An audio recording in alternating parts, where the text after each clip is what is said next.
this is what everyone else's Comfrey looks like. Whittle, full of holes, not doing so great. In comparison, this is my Comfrey. It has exploded. No matter how much I cut it back, it just wants to live. It is, of course, as you can see here, seeing a little bit of damage. These are from some mites who are getting into it. And of course there are the occasional aphid and bird coming along helping themselves as well. All the comfrey in the world, perfect for making tea. Making the tea is relatively simple. You harvest the outer leaves of a bunch of plants. Don't take all the leaves from one plant, you'll kill it off, but take a few leaves from many plants. So what you want is about a bucket's worth, and so I counted that dry, took it back to the shed because it started raining, sat there and cut it up into smaller pieces. The smaller it is, the quicker it breaks down. I filled up a bucket and then added a weight on top to hold it down, and then filled it with water. Very simple. So on the topic of making comfrey tea, I've got some here. Is it there? I'm going to give it a go tonight. I'm going to put a little bit of this in my watering can. Not my watering can I'm borrowing from someone else. And then going to dilute it the heck down, like 1 part 10, 1 part 20. And then that's going to go out in the garden. And I'm going to do the whole thing while trying to breathe through my mouth because it's going to smell like decomposed human bodies.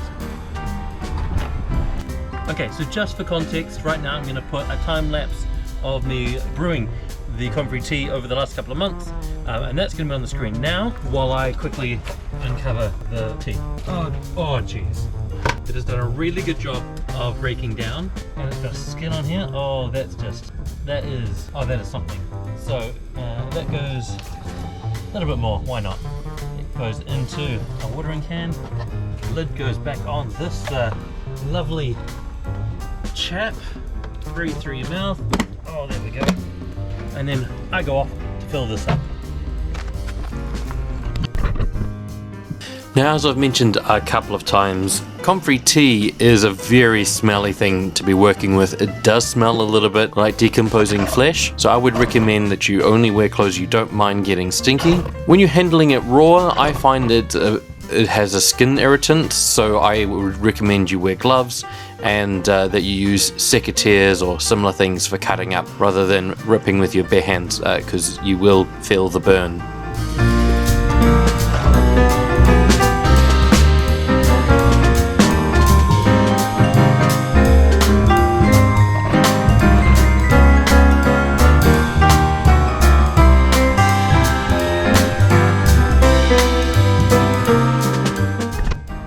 Okay, so I've just gone through and with my comfrey tea concoction there, with it watered down a bit, I've just put that all over the garden, and then a second bucket of just water to help clear out the rest of the bucket. So yeah, so as you can see here, our marigolds are doing beautifully. These are all new flowers. One of the bacteria isn't doing so well, but you can't always luck out. It could be because it's too close to the comfrey and the nasturtiums there. Our lettuces are doing great here. This one just here, some person decided to help themselves to the heart of the lettuce, but it has regrown the heart, which is fantastic. And the rest of these are looking absolutely gorgeous. The other day I went through and I rescued some of these spring onions from a bed that was being cleared. My New Zealand spinach here is doing so well, it's growing up through the rosemary and through just about everything else. The hollyhock is looking gorgeous. Before too long, it's probably going to be time for me to come through and clear through all of here. So I imagine hacking the living daylights out of the comfrey is not going to do it any harm. It'll have popped back before I even turn my back.